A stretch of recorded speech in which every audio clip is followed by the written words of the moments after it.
After these things, God tested Abraham and said to him, "Abraham." And he said, "Here am I."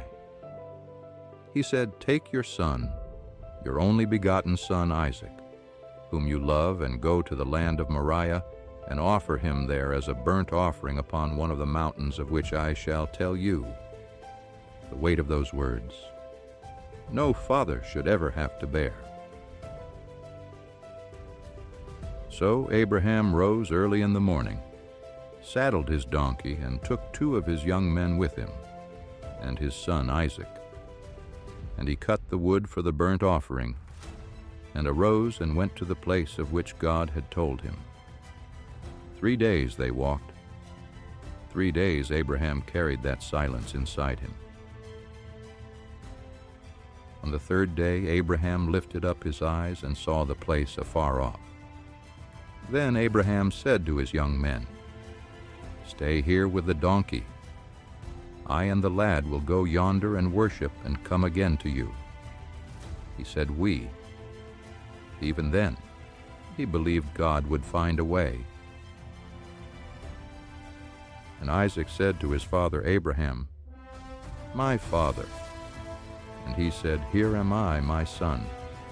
He said, "Behold the fire and the wood, but where is the lamb for a burnt offering?" Abraham said, "God will provide himself the lamb for a burnt offering, my son." So they went both of them together. When they came to the place of which God had told him, Abraham built an altar there and laid the wood in order. Every stone he placed a prayer, every piece of wood a memory of the boy he loved more than his own life. And Abraham bound Isaac his son, and laid him on the altar upon the wood. Then Abraham put forth his hand, and took the knife to slay his son. In that moment, faith and love collided in the heart of one man, and he chose to trust the God who had never failed him. But the angel of the Lord called to him from heaven and said, "Abraham, Abraham." And he said, "Here am I." He said, "Do not lay your hand on the lad or do anything to him, for now I know that you fear God, seeing you have not withheld your son, your only begotten son, from me." And Abraham lifted up his eyes and looked, and behold, behind him was a ram, caught in a thicket by his horns. And Abraham went and took the ram and offered it up as a burnt offering instead of his son.